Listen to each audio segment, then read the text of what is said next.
Ein wahnsinnig günstiges Angebot. Diesmal fast ein Weihnachtsgeschenk. Der Weihnachtsbaum, der steht schon dahinter. Hier ist natürlich der wichtigste Mann bei der Firma Zirol. Hier ist Marc Zirol. Grüß dich, Marc. Grüß dich, Sven. Hi. Jetzt hast du uns aber mal ganz schön reingelegt hier. Hm?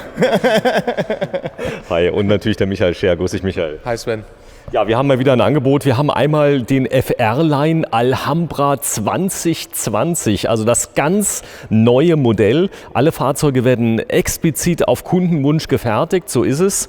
Und ihr habt auch welche da, die man gleich mitnehmen kann. Das heißt, man kann sowohl als auch. Wir haben einmal den FR-Line für 249 € und wir haben den Style für 229 €.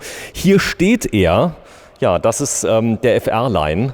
Und wir werden uns gleich mal etwas näher mit dem Fahrzeug beschäftigen, denn das ist das optimale Auto für alle, die ein bisschen mehr mitzunehmen haben. Ob das selbstproduzierte Kinder sind oder Mountainbikes oder egal was.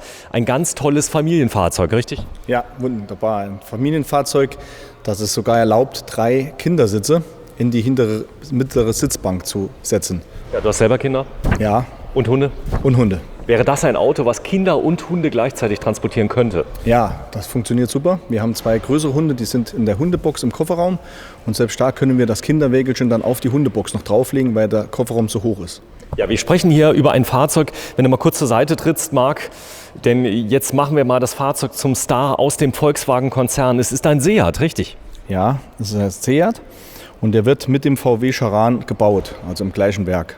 Also das ist quasi von der Gruppe her, er ist sehr, sehr ähnlich, muss man dazu sagen. Das heißt, also man kauft hier ein Fahrzeug aus dem Volkswagen-Konzern, richtig? Ja, das ist komplett richtig. So. Seat FR-Line, der ist voll. Da hast du gesagt, naja, voll darf man hier nicht sagen. Er hat wirklich Ausstattungsmerkmale. Er ist richtig gut ausgestattet, aber es geht immer noch voller, richtig? Genau, also es geht immer voller. Wir haben ein solches Fahrzeug nicht in kompletter Vollausstattung hier stehen. Das sind dann wirklich individuelle Kundenbestellungen. Dieses Fahrzeug, wie er hier steht, sind unsere Bestellungen, wie der Michael veranlasst. Das sind die meistverkauften Kundenfahrzeuge und hier behaupte ich, lässt das Fahrzeug keine Wünsche offen. Ja, besonders zu erwähnen sind die Schiebetüren, denn ich sag mal, in dieser Fahrzeugklasse sind Schiebetüren einfach unerlässlich, denn der Hub nach hinten, der ist quasi nicht mehr vorhanden. Ich zeig's mal gerade. Alles an Hub, was man hat, ist diese Aufbauhöhe. Ich sag nur mal Einkaufszentrum oder Parkplätze. Genau, Einkaufszentrum, Parkplätze. Und gerade wenn man Kinder reinsetzen muss, die noch nicht mal selbst einsteigen, ist das eine Riesenerleichterung und nachher für die Kinder, die selbst einsteigen, auch. Die Qualität, wenn du mal kurz die Tür mal schließt, mal feste. Die schließt wunderbar satt und sauber. Und die gibt es sogar elektrisch. Also wir können auch da eine elektrische Tür liefern, sodass die Tür automatisch aufgeht. Rein theoretisch könnte das Elternteil drin sitzen bleiben, wenn es regnet und der Junge wird zum Sportplatz gefahren und dann drückt man auf und dann geht die elektrisch auf. Ne? Ja, man hat riesen Platz. Also hier die Platzanordnung ist sogar noch so angelegt, dass man die Position der Sitze auch noch verändern kann. Stimmt das? Genau. Also die Rücksitzbank, die mittlere Sitzbank ist ja nicht die ganze Rücksitzbank, weil das hier ist ein 7-Sitzer, der hat also noch eine hintere Sitzbank. Aber diese 3 Sitze hier sind alle nach vorne verschiebbar. Einzeln verschiebbar, so kann man einmal den Kofferraum erweitern. Und was ganz interessant ist, wenn das Kinderpaket mit drin ist, das hat er jetzt hier nicht, dann hat er einen integrierten Kindersitz und eine Kopfstütze. Und dann haben wir folgenden Vorteil, oder wenn Sie ein Kind haben, das eine Sitzerhöhung hier hat. Ist es ja so, wenn Sie in Urlaub fahren oder Sie fahren und das Kind schläft ein, dann hängen die immer in dem Gurt drin rum und der Kopf hängt nach vorne. Zeig mal, bitte. Der bambelt also so nach vorne dann, der Kopf. Zeig das mal gerade. Der Kopf bambelt so nach vorne, weil die in den Gurten drin sitzen. Ja, du sprichst aus Erfahrung. Genau so ist es. Und bei dem Fahrzeug hier kann man dann hingehen, kann den Sitz verschieben und die Kopfstütze nach hinten stellen, sodass das Kind wirklich mit dem Kopf nach hinten liegt und nicht vorne im Gurt rumhängt. So, jetzt machen wir mal was ganz anderes. Du bist jetzt mal meine Frau. Der Michael lacht, ja. Ich zeig mal was ziemlich cool ist. Die sitzt nämlich immer gerne hinten bei den Kindern. Und wir gehen mal kurz auf die andere Seite, Michael. Weil wir werden jetzt mal den vorderen Sitz mal so weit nach vorne machen, wie es irgendwie nur geht. Nach vorne? Nach vorne. Du weißt, was ich will. Denn es gibt ja auch Familien, die haben nur 1 oder 2 Kinder. Und jetzt mach mal den Sitz bitte so weit nach vorne, wie es geht. Ich habe nämlich was vor. Setz dich mal bitte rein.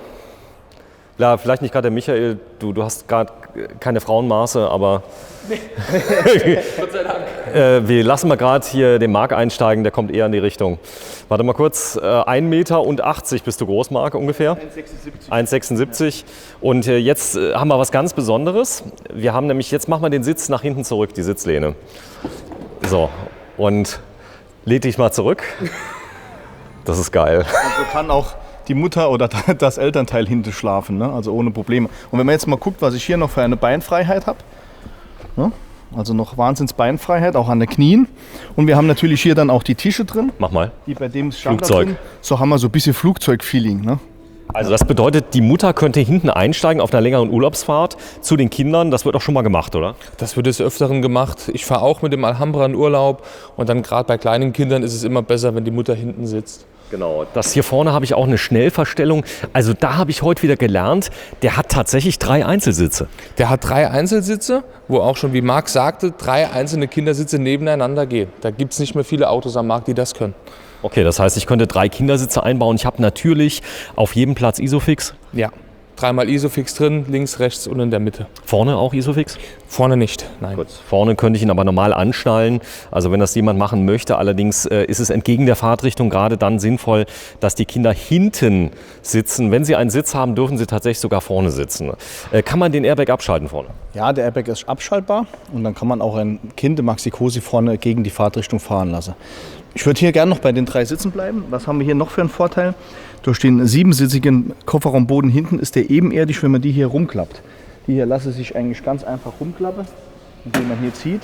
Warte, ich zeig das mal gerade. Ja. In dem Moment, wo du umklappst, senkt sich die Sitzmulde komplett mit. Die Sitzmulde geht komplett nach unten und so entsteht von hinten bis hierhin ein absolut ebener Kofferraum. Genau, wenn du mal kurz die beiden anderen mal umlegst, dass wir das mal sehen, denn ich sag mal, solche Fahrzeuge werden ja schon mal verwendet, um größere Sachen einfach zu transportieren. Und hier sieht man jetzt komplett den ebenen Ladeboden. Und Marc, komm mal kurz zu mir. Ja. Das ist ja wohl ein Hammer, oder? Ja. Nee, Quatsch, das ist ein... das ist ein SUV. Es ist ein Alhambra, ja, aber es ist ein Hammer, oder? Ja, also das Platzangebot ist extremst gut.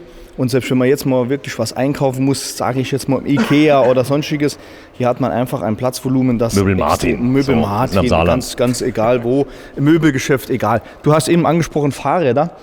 Wir haben Kunden, die bekommen ein Fahrradgestell vorne quer draufgeschraubt, machen die Vorderräder an den Rädern ab und stellen die Räder dann quasi so nebeneinander. Auch das haben wir. Das geht. Also, was mich besonders fasziniert, ist, ich habe gar keine Ladekante mehr, Michael. Nee, der ist komplett eben. Man muss allerdings dazu sagen, hier ist ein 7-Sitzer. Serienmäßig ist das Auto ein 5-Sitzer und dann habe ich noch ein bisschen Kofferraum, da geht es noch ein bisschen tiefer. Das können wir auch dann gleich noch zeigen. Wo sind denn die Sitze? Die Sitze sind hier drin, also hier versteckt, flach. Ich klappe die jetzt gleich hoch und zeige dir das mal. Was ganz wichtig ist, ist hier hinten das Kofferraumpaket, das Transportschutznetz, auch für Kinder. Das ist dabei? Das ist dabei beim Paket, wie nennt sich F-Airline ja. Und beim Style ist es das Ablagenpaket, richtig? Ablagenpaket. Und das ist wirklich, gerade wenn man Kinder hat, ein absolut perfektes Schutzmittel. Das wird aufgeklappt. Wir sprechen über fliegende Artikel, die von hinten nach vorne. Das ist nicht, also ich sag mal so, die meisten sagen, denn das ist ja kein Problem, es passiert nie. Ich muss nie scharf bremsen. Nee, das ist schon das ein oder andere Mal vorgekommen. Krass. Das heißt, ich habe ein richtiges Fangnetz. Ja, also das hält auch dann höheren Geschwindigkeit bei Gegenständen stand. Warte, ich zeig mal gerade, das heißt, der wird hier im Gurt, wird das hier befestigt, oder wie funktioniert das? Hier in diesem Metallrahmen wird das befestigt dann und wird verspannt und ist damit absolut sicher für, wenn hier eine Kinderwägelchen drin steht und da sind noch Spielsachen oder so drin, dass bei einer Vollbremsung da nichts nach vorne kommen kann. Ich zeig das mal gerade, hier ist ein Netz dabei, ich kann auch durchgucken. Genau, durchgucken, also auch in den Rückspiegel sieht man da wunderbar noch nach hinten durch. So, und das Schöne an diesem Netz ist, das können wir auch hier vorne reinmachen. Ich zeig das mal gerade, da vorne ist auch eine Aufnahme. Genau. Also wenn du dann bei Möbel Martin warst und willst den Transport etwas sichern, dann wird das Ganze hier vorne Marc, eingebaut. ich habe eine schlechte Nachricht. Du musst das mal vorne einbauen, ich will das mal sehen. Okay. Weil das, ich sag mal, der Vorteil ist mit dem Gepäckfangnetz, weil es gibt die wildesten Konstruktionen. Da gehen die hin, holen irgendwelche Wäscheständer rein und ich kann das also komplett vorne auch einbauen und habe jetzt den perfekten Schutz. So, da wird das hier unten eingehängt. Ich komme mal kurz zu dir, weil das Durchgucken ist so genial, dass man es von hier gar nicht mehr sieht, dass das Netz da ist. Ich komme mal kurz zu dir, Michael. Warte mal. Ja, das ist perfekt. Definitiv, ja. Und es ist ab Werk, also nichts zum Nachrüsten? Nee, das ist ab Werk dabei und es ist auch hier, es ist Qualität vom Werk aus. Ja, die haben sich einiges einfallen lassen. Den Alhambra gibt es schon recht lange, muss man sagen. Er hat aber ganz viele Änderungen bekommen. Der hat nichts mehr mit dem alten Alhambra zu tun, den es mal gab. Nee, also das ist natürlich das Neueste. Du hast ja vorne auch gesagt, das 2020er Modell. Hier sprechen wir von dem aktuellen neuesten Alhambra, den wir auf dem Markt haben. Ja, weil die Problematik ist beim Alhambra oder bei dem Charan, bei dem Baugleichen, es gibt tatsächlich noch Charans und Alhambras, die sind 20, 25 Jahre alt. Ich weiß gar nicht, wie lange der schon gebaut ist, die fahren immer noch. Du hast jetzt gerade mir aus dem Mund gesprochen, das ist genau das Schlimme, die fahren ja immer noch. Ne? Also da sieht man dran, wie gut die Qualität ist und wie lange diese Autos als Familienauto tauglich sind. Das ist so. Ich würde hier hinten dann bei den Sitzen weitermachen gern und hier noch einmal auf ein weiteres Feature, was Gepäcksicherung angeht, eingehen. Und zwar... Jetzt wird spannend, denn es war einiges dabei. Es ist nämlich eine variable Gepäcksicherung dabei, die ich nochmals einbauen kann. Warte, ich zeige das mal gerade. Wenn du mal kurz noch mal rein und rausschiebst, dass man das mal sieht hier mit dem Schiebemechanismus. So wird das eingehängt. Die sind also in der Breite verstellbar, sodass man es einhängen kann. Sieht man das Rote, kann man die verschieben über die gesamte Länge. Und wenn man es umklappt, dass man schwarz sieht und dann ist das fest. So, und hier ist halt der Vorteil, dass dann nochmal eine Sicherung ist, schon nochmal, wenn etwas unten drunter liegt. Und wenn man jetzt etwas ganz flach drin hat und will das Flache sichern, dann nehmen wir diese Teile raus, klicke die hier unten ein. Das gleiche hier, einfach so. Warte mal. Ja, also so, Hochklappe, abmache, hier unten reinmache, das gleiche vorne. Ich habe jetzt leider kein Abitur, aber es ist einfacher, wie es aussieht, oder? Es ist einfach. Wir zeigen es ja nochmal bei Auslieferung dann dem Kunden nochmal extra. Das heißt, man muss das ein bisschen üben. Der Vorteil ist von dem Netz, ich kann wirklich Sachen einklemmen, zum Beispiel auch unebene Sachen, was bei einer Hutablage gar nicht geht. Ja, genau. Das geht da nicht und hier ist dann eben mit dem Netz, das geht dann ratzfatz. Wie wir jetzt alle so schön sagen. Ne? So, ratzfatz. Jetzt hast du genau so. Wie wir jetzt sehen, hier ist dann Ende. Und da können wir jetzt einen Hund drunter. Könnte man auch einen Hund festmachen, ja, wird auch gehen. Aber hier siehst du, hier haben wir dann diese... Warte, ich zeig das mal gerade von unten. Das heißt, es ist hochflexibel, passt sich der Sachen an und ich kann es auch spannen. Ja, also es ist hier variabel, wie Marc eben schon gezeigt hat. Einmal drehen und dann kann man es auch auf die richtige Größe einstellen. Das gibt es schon länger? Das gibt es schon länger. Das ist jetzt auch schon 5, 6 Jahre beim Alhambra verfügbar. Also erprobt, so muss man sagen. Man kann es auch querspannen, wie ich gerade sehe. Es ist hochflexibel. Man kriegt es auch nicht kaputt. Oder? Ja. Man kriegt alles kaputt. Ich zeige mal gerade so Kleinigkeiten. Ich habe hinten einen 12-Volt-Anschluss. Wir gehen nämlich gleich mal auf die Sitze ein hinten. Und ich habe hier eingebaut, schon bei dem Modell hier, ist es beim FR, ist die Kupplung serienmäßig? Nee, beim FR kostet die extra, also bei jedem unserer Modelle kostet die Anhängerkupplung extra. Ist aber elektronisch, das heißt, man sieht die hier hinten jetzt gar nicht. Ja, und wenn ich dann hier einfach drauf drücke, dann kommt sie raus und hier ist sie. Und das war's schon und jetzt ist es schon montiert. Und dann haben wir mal gerade so lieb, dass du die nochmal reindrückst. Genau, und hier haben wir dann schon den 13-polischen Anschluss für den Anhänger. So, jetzt mal eine gemeine Frage, da habt ihr euch bestimmt darauf vorbereitet. In Holland muss man mittlerweile beim Anhänger hinten da noch was dran machen. Was habt ihr da für eine Lösung? Hier gibt es einen Rüstsatz, den wir dann bestellen, wenn der Kunde sagt, ich möchte Anhänger oder Wohnmobil im Ausland, Holland oder Belgien fahren, und dann montieren wir das vor. Genau, das ist nämlich Pflicht, habe ich gelesen, und da gibt es einen kleinen Umrüstsatz. Stark dabei sind die Sitze. Sitze Nummer 6 und 7. Ja, 6 und 7 sind das dann. Und hier gibt es einen Trick. Man muss sie erst hier vorne das machen wir gerade mal ab, hier oben hin.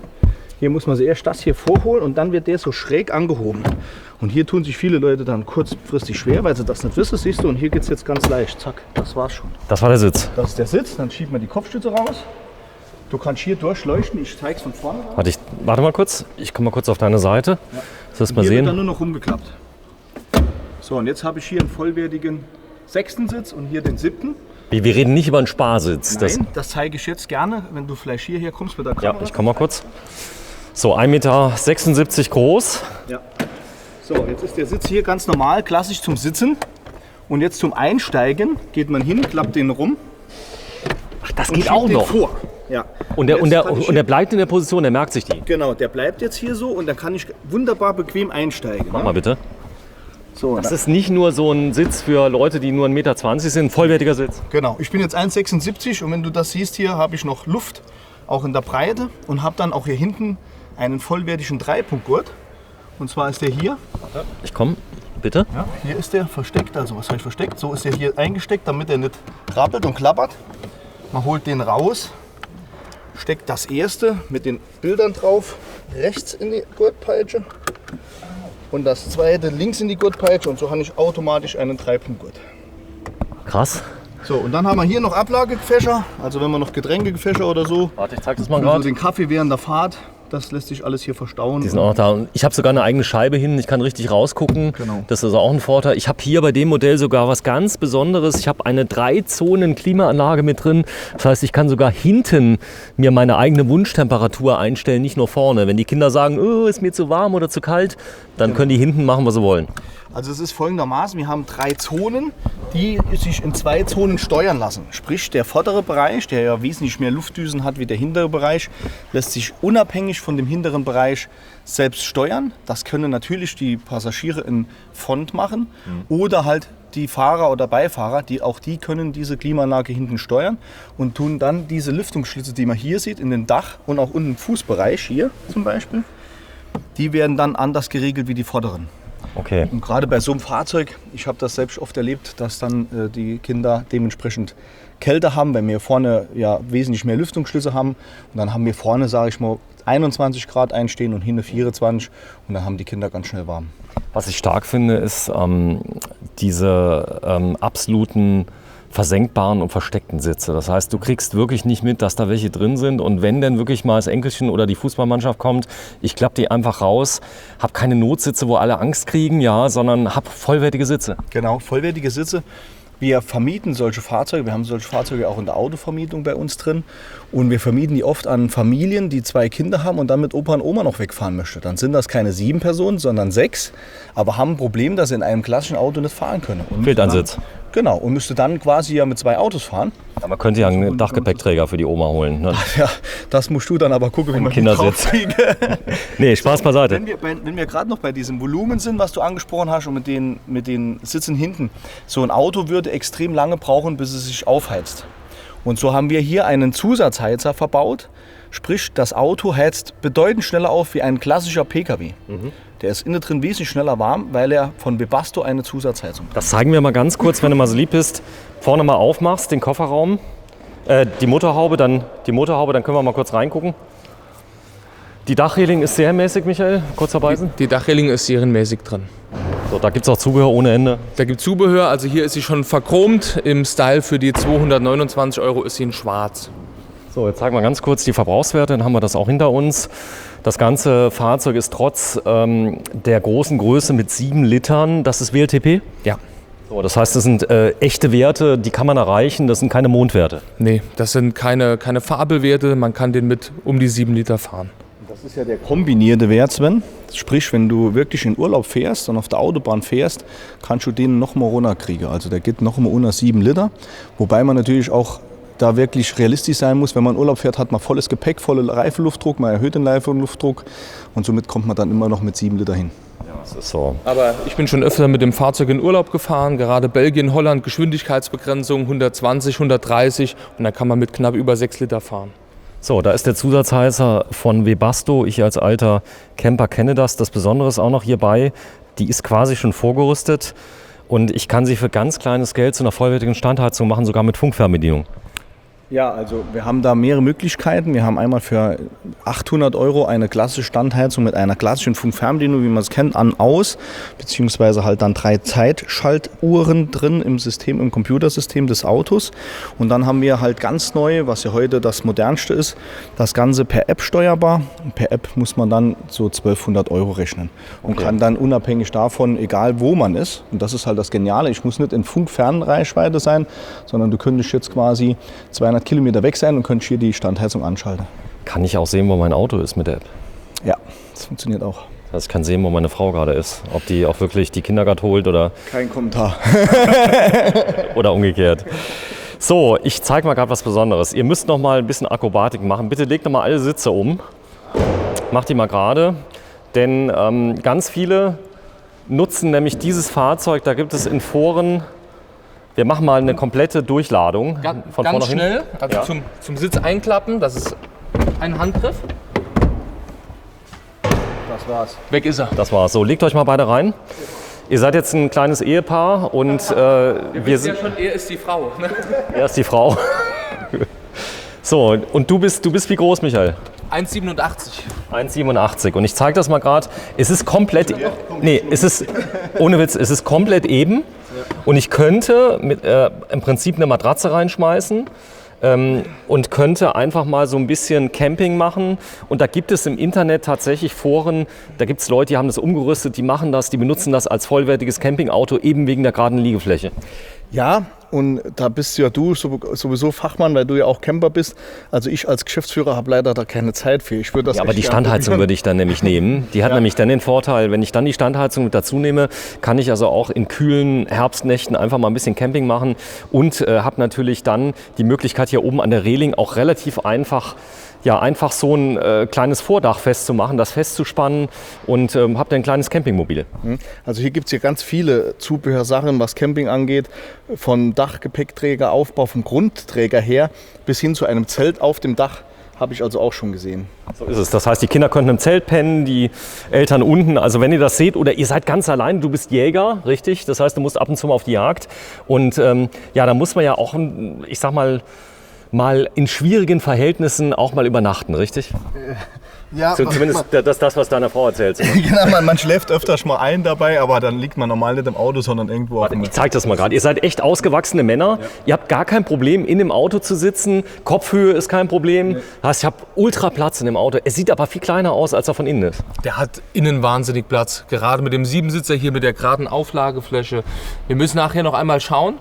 Mit dem Siebensitzer, es ist noch eines der wenigen Autos am Markt, wenn du die Sitze hinten oben hast und es ist ein Siebensitzer, hast du immer noch Kofferraum, es passt immer noch ein Kinderwähnchen rein, was bei vielen anderen nicht geht.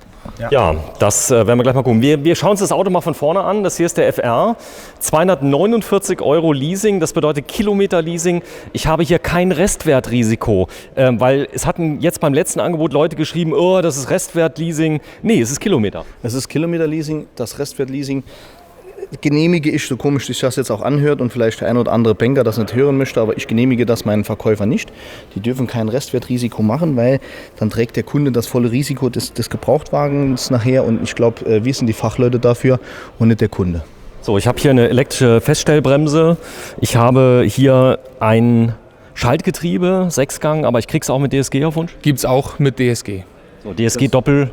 Das Wichtige bei dieser Parkbremse, was du gesagt hast, die elektrische, ist auch unten drunter diese Parkautomatik. Wir haben hier dann automatisch drin einen Anfahrassistent, sowohl bergab als auch bergauf. Wir brauchen also so einen klassischen Berganfahrassistent, wie es manche Hersteller noch haben, nicht mehr, sondern der regelt das über das Bremssystem komplett. Und haben hier den Vorteil, dass bei einer Vollbremsung die hintere Bremse wesentlich stärker mitsteuert als die vordere.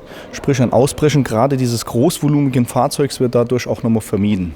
Ah, ich verstehe. Das heißt, also normalerweise hast du die Last, denn vorne, der hebt sich sogar ein bisschen an. So, und wenn hinten dann nicht mitgebremst wird, dann könnte er hinten ausbrechen. Ja, genau. Also die Bremsverteilung sind mal grob gesagt so 70 Vorderachse, 30 Hinterachse. Bei der Vollbremsung merkt man das schon, wie das Auto hinten hochgeht oder hinten versucht auszubrechen. Und so wird die Lastverteilung dann auf 60-40 in etwa gelegt, sodass das Auto hinten wesentlich stärker mitbremst, wie wenn er das nicht hätte. So, der hat richtig viel Ausstattung. Man muss auch immer sagen, bei Volkswagen muss man ein bisschen aufpassen. Es gibt die Fahrzeuge auf Wunsch auch in der Basisversion. Da, ich meine, fehlen Dinge, die man erst merkt, wenn man sie nicht hat. Hat er eine Rückfahrkamera? Der FR hat die Rückfahrkamera serienmäßig drin, jawohl. Hat er ein tolles Audiosystem?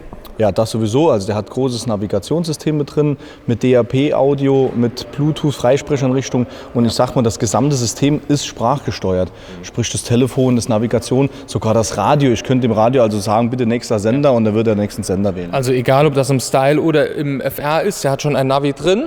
DAB Plus und Full-Link, das kommt immer noch mal extra dazu mit 3 € im Monat. Ja, die Lampen leider wahrscheinlich mit alten Wachskerzen drin, richtig?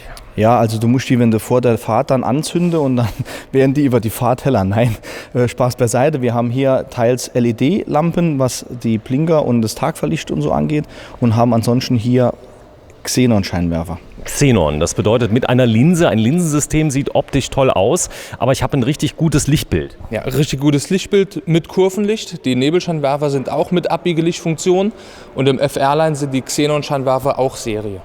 So, Michael, du holst mal bitte das Thema Schäden bei Rückgabe. So, das ist ja das Thema, was alle interessiert, denn da haben wir mal was zusammengestellt. Es gibt ein Märchen, das kursiert, dass Kleinstschäden mit Hunderten von Euro abgerechnet werden. Das ist wirklich ein Märchen. Ja, also ich sag nur, das Märchen, es gibt ja auch Märchenerzähler leider Gottes. Also es gibt auch schwarze Schafe in unserer Branche, sodass das dort mit Sicherheit so gehandhabt wird. Bei uns wird das so gehandhabt, wie es hier laut Katalog auch vorgegeben ist. Ja, eine andere Frage, das Leasing macht Volkswagen selber? Das ist ein Volkswagen-Leasing, also über die Volkswagen Bank, nennt sich bei uns Seat Financial Services und wird über den Volkswagen-Konzern und über die eigene Hausbank Volkswagen abgebildet. Und hier ist es ganz wichtig, dass der Kunde im Endeffekt von uns nochmal angeschrieben wird oder kontaktiert wird vor Leasingende. Und dann gucken wir uns das Auto mit dem Kunde im Beisein an, bevor das Auto an die Leasing quasi zurückgeht und ein Sachverständigen kommen wird. Wenn du mal gerade so lieb bist, mal ein paar Bilder zeigst, da kann man es ein bisschen besser sehen. Hier sieht man zum Beispiel ganz klar definiert, was ist zulässig, was ist nicht zulässig. Fängt an mit die Materialabtragung an der Felge. Das ist kein Problem. Richtig große Riefen und so weiter, Reifenbeläge beschädigt, das geht nicht. Wenn Sachen richtig kaputt sind, ja. Dellen, ist das ein Problem? Kleine? Kleine Dellen sind kein Problem. Hier siehst du jetzt schön die Felgen, sprich was an den Felgen links ist immer das, was noch erlaubt ist. Und hier sieht man auch, das ist natürlich jetzt auf der Kamera bestimmt ein bisschen schwieriger zu sehen, hier sieht man wirklich, dass die Felgen Beschädigungen haben. Sprich, das sind ganz normale Gebrauchsspuren. Wenn die Felge natürlich so aussieht, als wenn man einen Bordstein grundsätzlich immer nur schräg hochfahrt, gefressen hat, ne, dann geht das natürlich nicht mehr. Dann könnt ihr aber anschließend immer noch gucken, was ist möglich. Das heißt, wenn da Sachen rausgebrochen sind, dann muss die Felge erneuert werden. Genau, also dann kommt der Kunde wahrscheinlich schon vorher, weil er Blatt hat oder das Auto sich fahren lässt wie ein Osterei. Aber hier bei dem Felge, wenn man das hier so sieht, hier würden man ein Smart Repair vom Felge machen. Auch das sind gerade mal vielleicht 80, 90 Euro, was das kostet. So, ihr geht das vorher selber mit den Kunden durch, ihr gebt die nicht ab und dann kommt der böse Mann anschließend, der sagt, ja, ich habe damit nichts zu tun, ich habe die Autos verkauft und ihr müsst jetzt zahlen. Nee, ihr macht tatsächlich selber die Übergabe. Wir machen die Rücknahme. Also zum Ersten, wir gucken, wenn der Kunde, er kann ja noch selber entscheiden, was er mit dem Auto macht, behalten, weiterfinanzieren oder er gibt es ab. Und dann setzen wir uns 4 Wochen vorher zusammen und schauen uns das Auto schon vorher an. Super, also hier sind wir jetzt bei Steinschlagschäden. Ne? Hier siehst du also auch, dass Steinschlagschäden nicht abzugsfähig sind oder nicht abgezogen werden von uns. Größer, kleiner bis 2 mm und auch Türkantenschäden, ne? Was ja gerade bei den vorderen Türen wirklich passieren kann, ist nicht abzugsfähig. Wenn das Teil natürlich aussieht, wie wenn hier eine Ladung, du sagst im Jäger, hier eine Ladung Schrot drauf gekommen wäre, also sprich wirklich ganz, ganz viele Steinschläge, dann ist das leider Gottes. Man kann auch, muss dazu sagen, man kann sich spezielle Folien auch folieren lassen. Also wenn man da Angst hat, zum Beispiel gerade hinten am Einstieg, kann man zum Beispiel die Stoßstange folieren lassen. Das empfiehlt ihr auch, das kann man für ganz kleines Geld am Anfang machen. Ja, ich glaube, das kostet, je nachdem, es gibt eine durchsichtige, es gibt eine schwarze, wo ich auf die Stoßstange kleben kann. Und gerade eben bei einem Auto, wo ich so richtig gut laden kann, schützt das natürlich die Stoßstange oder viele, die Hunde haben, dass die Hunde nicht... Ich habe es bei mir montiert am VW-Bus, habe es hinten dran gemacht, hat mich einmal gekostet 26 Euro aus Kunststoff und jetzt kann das Kind sogar hinten draufsteigen. Das Kind kann hinten draufsteigen und der Hund rutscht auch nicht ab, kann sich nicht verletzen und die Stoßstange bleibt auch heil. Also bei der Rückgabe ist es halb so wild, kleine Dellen, ich sag mal, ist mit drin. Ihr seid auch wohlwollend, wenn ich das Auto jetzt, Laufzeit vom Leasing? Die Laufzeit von denen... 24 Monate. Also 2 Jahre, ich kann 20.000 Kilometer mitfahren. Was ist denn, wenn ich 30.000 fahre? Ist auch machbar, kostet natürlich dann etwas mehr Geld. Wichtig wäre es, wenn man es vielleicht im Vorhinein mitkalkulieren kann. Das machen aber meine Verkäufer mit der Bedarfsanalyse. Wenn wir natürlich wissen, dass du jeden Tag auf die Arbeit hin und zurück 100 Kilometer fährst, dann sagen wir dir schon, dass du nicht mit 10.000 Kilometer im Jahr hinkommen könntest oder hast nur einen Halbtagsjob. Ja, alle fragen sich jetzt, 2 Jahre Laufzeit, Leasing, keine Anzahlung, keine Restzahlung. Was habe ich für Extrakosten? Einmalig die Überführungskosten von 990 Euro und sonst Die wird fällig, wenn das Auto kommt? Die wird fällig, wenn das Auto kommt. Ja. Die kann ich auch nicht mitleasen, die zahle ich dann? Doch, die kann ich auch mitleasen. Also da würde gehen, da wird es ein bisschen teurer? Dann wird es ein bisschen teurer, die kann ich über 24 oder 36 Monate, solange ich das Leasing abschließe, auch in die Rate mit aufnehmen. Genau, Marc, wenn du mal so lieb bist, das Angebot mal holst, er zeigt es nochmal ganz konkret. Also der FR kostet 299 Euro, hier haben wir es und wir haben den FR Line. Den FR-Line, 249 Euro. Wir haben jetzt hier bei unserem Auto 299 Euro, weil der hat noch als extra 7-Sitzer die 3-Zonen-Klimaautomatik. Der ist voll quasi. Der hat noch die wenigen Sachen, die nicht serienmäßig drin sind. Okay, aber wenn ich den als 5-Sitzer haben möchte, als FR-Line-Ausstattung, also mit einer hohen, gehobenen Ausstattung, da ist wirklich schon sehr, sehr viel dabei. FR-Line ist so die sportliche Variante. Ja, FR-Line ist die Abkürzung für Formula Racing. Wir kommen ja, sage ich mal, viel aus dem Motorsport, die Marke Seat. Und das ist so unser top ausgestattetes Sportlermodell, ja. Okay, das heißt, ich kriege einen kleinen Rabatt auf dem Nürburgring, denn wenn ich auf die Nord... Da müsste mir wahrscheinlich was machen. Also vom Hersteller gibt es da nichts, aber ich glaube, das ist verhandlungsbar. Er sieht aber schick aus, muss man sagen. FR-Line, was ist denn da so dabei, was bei dem anderen nicht dabei ist? Wir haben unter anderem Bixenon-Licht. Wir haben 18 Zoll Leichtmetallräder, also noch eine Nummer größer. Zeig mal gerade die wirklich großen Räder, die ja wirklich dem Auto nicht schlecht stehen, oder? Die sehen verdammt gut aus. Wir haben hinten die hinteren Seitenscheiben und Heckscheiben sind dunkel getönt.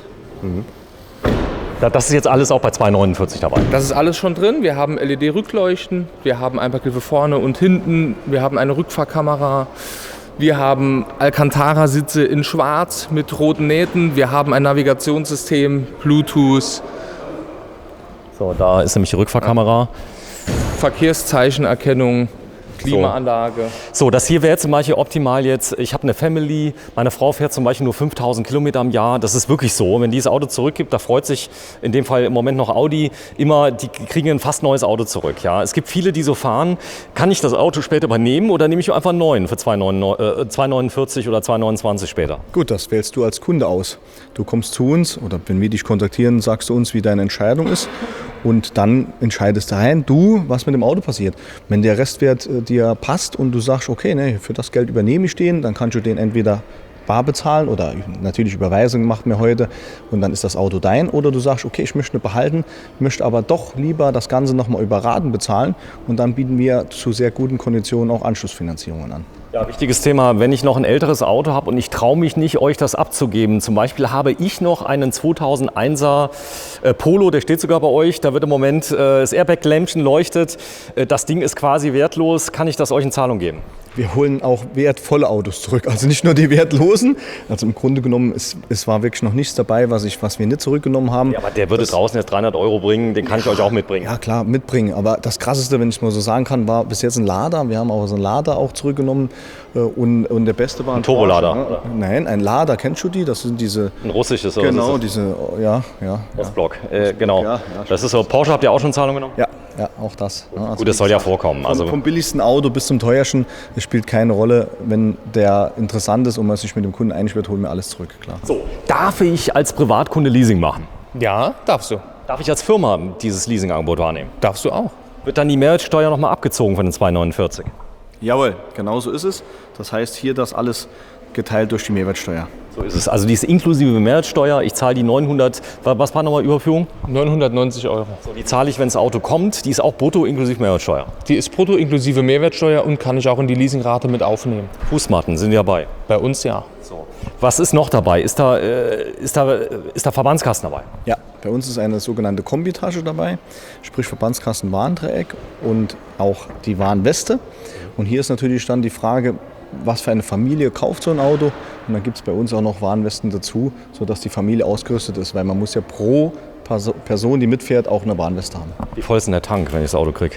Der Tank ist so, dass Sie zur nächsten Tankstelle rollen können? Nein, zur nächsten Tankstelle nicht. Also grundsätzlich werden die Fahrzeuge heute geliefert mit massiver Tanklampe an. Also teilweise grenzwertig, dass sie noch angehen, hat aber den Hintergrund, dass zum Beispiel auf so einem LKW 9 Autos stehen. Das ist Gewicht und das ist Gefahrenstoff. Wir machen aber so viel Sprit rein, also beim Alhambra sind es 20 Liter. Beim normalen Pkw sind es 10 Liter, die mir reinmache. So ist die Tanklampe aus und immer so 2 bis 3 Balken zeigt die Tanklampe. Da können meine Frau noch ein Jahr mitfahren. Worauf du hinaus willst, bei uns gibt es nicht noch wie bei anderen Bereitstellungskosten oder sonst irgendwelche Kosten. Also es sind einmalige Überführungen. Weil die Leute bei den Angeboten immer fragen, das ist ja Betrug, irgendwo steckt das, ihr macht euch da noch die Taschen voll irgendwie. Nee, du bist wirklich im Bereich Sales, hast du einen Preis gewonnen 2018, den gab es genau einmal. Du hast einen Preis bekommen, weil du dieses wunderschöne Autohaus in einer Rekordzeit aufgebaut hast, das muss man dazu sagen, und auch vertriebstechnisch herausragend warst. Unter allen Seat-Händlern in Deutschland hast du diesen Preis 2018 bekommen. Genau, das ist jetzt ja schon quasi ein Jahr her. Und ja, das war so... Komm, wir gehen mal noch mal kurz hin, dass man das mal sieht. Also Kinder, ihr kauft das Auto nicht bei irgendjemand, ja. Das ist gerade hier vorne die Annahmekraft, die ist schnell geflüchtet von der Kamera. Haben wir gesehen, das ist ja der Top Dealer Award 2018. Ich zeige ihn fast jedes Mal, denn du bist einer der besten Seat-Händler Deutschlands. Genau, so wenn du das so beschreibst, es machen unsere Kunden, also unsere Kunden und der Hersteller hat uns diese Bewertung halt gegeben. Ne? Das bedeutet, du hast hohes Interesse daran, dass Seat euch gut findet, denn ich sag mal, ihr werdet permanent getestet, auch ohne dass du das weißt. Ja, also wir bekommen sogenannte einmal die Werkstatttests, so klassisch für die Reparaturkosten und Reparaturabläufe. Wie ist da die Kundenzufriedenheit und wie wird hier gearbeitet? Und dann das Krasseste ist halt heutzutage, dass es sogenannte Mystery-Shoppings gibt. Das immer noch. Immer noch und die sind heute so professionell, also meine Verkäufer merken doch gar nicht, dass das wirklich einer ist, der nachher nach dem Angebotsabgabe und dem nächsten Termin dann zur Probefahrt dann hierher kommt und sagt, so meine Damen und Herren, Sie wurden gerade getestet. Und dann ist da auch die Messlatte sehr, sehr hochgelegt. Ja, die kann man nicht erkennen. Das kann eine Family sogar sein, die reinkommt. Das kann sogar jemand sein, der vielleicht eine schmutzige Hose anhat. Wie wird er behandelt und so weiter und so fort. Ihr seid ich sag mal, eine Marke des Volkswagen-Konzerns. Das hier ist ein Auto, mit dem ich die Family richtig happy mache. Damit kannst du die Familie und dich glücklich machen. Auf jeden Fall. Einstieg, ja. Und eins unserer ganz großen Mottos meines Autohauses ist, es spielt, wie du gerade eben sagst, keine Rolle, ob du jetzt hier mit dreckigen Bauarbeiterklamotten herkommst oder im feinen Anzug mit Schlips. Du wirst immer bei uns gleich behandelt. Gut. Gleich gut. Gleich gut. Um es zu vermerken. Sehr schön, denn das ist ganz wichtig. Ja, der FR-Line. Habt ihr zufällig noch einen zweiten da, den Style? Aktuell nicht, nein. Ja, ist nicht schlimm. Also den kann man auch noch mal gucken. Also den Style gibt es für 2,99, aber jetzt mal Hand aufs Herz, ja. Für einen 20 drauf im Monat. Genau. Also im Grunde genommen, wir hatten noch jedes Jahr so eine niedrigere Rate für das Einstiegsmodell. Wir hatten auch ein Einstiegsmodell da stehen und das Einzige, was wir den Jahreswechsel mitgeholt haben, war das Einstiegsmodell. Weil wenn die Leute dann kommen und meine Jungs und Mädels beraten die, so wie sie es gewohnt sind, dann sagen die nachher, für 20 € mehr hole ich natürlich das wesentlich geilere Auto. Und genauso kann ich es auch ausdrücken. Geiler, er ist einfach ist auch später natürlich im Wiederverkauf eine ganz andere Sache, wenn ich das Auto übernehmen sollte. Denn ich habe ja die Möglichkeit, ihr dient mir das Auto ja anschließend an. Das heißt also, ich kann es übernehmen, gibt es ein Angebot, kann ich annehmen, muss ich nicht. Und wenn ich ihn zurückgebe, das Restwertrisiko, das liegt bei euch. Ich zahle nur Kilometerleasing. Das bedeutet, habe ich mehr Kilometer, wie liegt da ungefähr der Mehrkilometer hier bei dem? Ungefähr. Das sind nach einer Toleranz von 2.500 Kilometer, die ich mehr fahren darf. Die du mehr fahren darfst, um die 9 Cent. 9 Cent, das heißt also 10.000 Kilometer mehr, 900 €. Jetzt überleg mal, Marc, ich gebe die Kiste ab mit 30.000, nee, mit 32.500 und zahle 900 € drauf. Ja, und das ist ja nichts anderes, wie wenn du es monatlich bezahlt hättest. Also wenn wir am Anfang bei der Bedarfsanalyse gewusst hätten, du fährst wirklich so viele Kilometer und wir hätten das ins Leasing eingerechnet, wäre es auf die Monate runtergebrochen. Also es ist wirklich 100%ig genau. Warum machen wir diese Videos, Marc? Sag mal, warum erklären wir den Leuten eine halbe Stunde lang das Auto? Das hat ganz viele praktische Vorteile. Ich glaube, die Leute gucken sich das zu Hause wirklich oft an, oder? Ja, also wir bekommen eine sehr, sehr starke Resonanz auf diese Videos und allen voran aus den Gründen, dass wir hier auf verschiedene Details eingehen, die oftmals der Kunde gar nicht weiß und gar nicht sehen kann, weil wir die Zeit gar nicht haben, für dieses Auto immer so explizit zu erklären. Voll, eine halbe Stunde. Das heißt, wir machen uns die Arbeit jetzt einmal. Es wird so gut wie alles erklärt. Ich halte auch immer relativ still, damit die Leute auch mal ein Standbild machen können und sich das genau angucken können. Denn praktisch jeder Teil von dem Video ist ja praktisch wie ein Foto. Man kann sich die Details nochmal viel genauer angucken. Und jetzt mal Hand aufs Herz, ihr seid ja nicht vom Hersteller. Das heißt, ihr seid ja nicht gezwungen, immer alles toll zu finden. Es gibt ja auch Vor- und Nachteile. Und da ihr ja verschiedene Autotypen habt, könnt ihr unter den Autotypen ja sehr schön beraten. Also wenn jetzt einer nur ins Gelände will, dann wäre das vielleicht der falsche oder gibt es den auch als Vierrad? Den gibt es auch noch als Allrad. Aber wir haben, wie Marc schon eben sagte, unsere Verkäufer bei der Bedarfsanalyse. Wenn jetzt jemand eher mehr ins Gelände möchte und auch einen Siebensitzer haben will, haben wir auch das passende Auto dafür. Aber der Alhambra ist auch geländetauglich. Ich würde jetzt nicht jeden Tag in den Wald damit fahren, wie Marc dann zur Jagd, aber den gibt es auch als Allrad. So, den können wir zur Not noch höher legen. Also ich glaube, es gibt für das Auto hier alles, was es gibt. Allerdings während der Leasingzeit ist es ja nicht mein Auto, sondern da habe ich Einschränkungen. Da kann ich jetzt nicht hinten mit Spackschrauben und Spoiler. Doch, könnte ich. Da muss ich dafür zahlen. Könntest du, wenn du das Auto zurückgeben willst, musst du das dann natürlich zahlen. Wenn du das Auto behältst, kannst du das schon vom ersten Tag an. Ja, wir haben aber auch die Möglichkeit, wenn Veränderungen dran sind, jetzt nicht gerade mit einer Spacksschraube, sondern wenn wir das hochprofessionell machen, dann ist es auch im Leasing möglich, ein Auto dementsprechend umzubauen. Ne? Noch ganz kurz zu den Videos.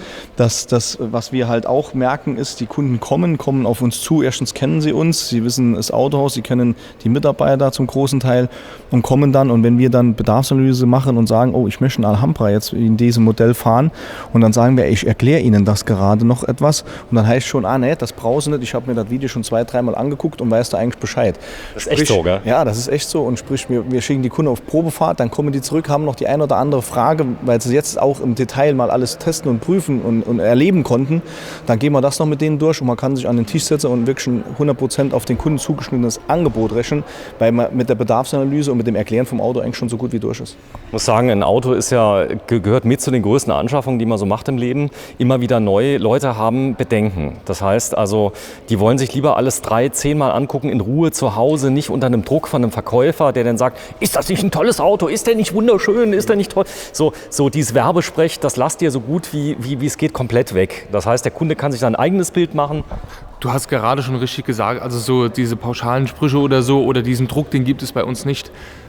Eine der größten Anschaffungen ist das Auto. Da brauche ich eben auch mal 1-2 Tage Bedenkzeit. Wir haben auch den einen oder anderen Fall, wo ein Kunde sich sofort die kompletten AGBs durchlesen möchte. Das kann er gerne bei uns tun. Und wenn er Fragen hat, stehen wir ja zur Seite und helfen dann dem Kunden. Ja, und noch ganz kurz dazu, Sven, wenn ich dich ganz kurz unterbrechen darf. Wir haben hier die Möglichkeit, oder der Kunde, nicht wir, der Kunde hat die Möglichkeit, wir haben jeden Sonntag Schausonntag von 14 bis 18 Uhr. Sprich, hier ist ein Wachpersonal, der guckt, dass hier keine Autos oder Gegenstände oder sonstiges abhanden kommen. Ansonsten kann hier jeder Kunde sich die Autos, ohne dass ein Verkäufer hier dabei ist. Darf man auch gar nicht. Das heißt, die Beratung ist ausgeschlossen. Und es geht ja nicht nur um Diebstahl. Ihr hattet jetzt mal sogar ein nagelneues Auto, was jemand hier einfach reingestellt hat, ja, ohne zu bezahlen. Das wäre ein Wunschdenken. Nee, leider nicht. Nee, es ist echt jeden Sonntag Schautag. Ja. Das bedeutet, also ich kann hier anfassen. Ja, ich habe keine Fragen mehr. Du bist ein prämierter Seat-Händler. Du hast einen Servicebetrieb und einen Neuwagen- und Servicebetrieb. 2 Betriebe, die sind beide wo? Also unser Hauptstandort mit Vertrieb dabei ist in der Fasanenallee 48 in 66740 Saarlouis. Ist im wunderschönen Saarland und liegt ziemlich mittig von Saarbrücken und Luxemburg gelegen und ist von der Autobahn A8 und der 620 perfekt zu erreichen.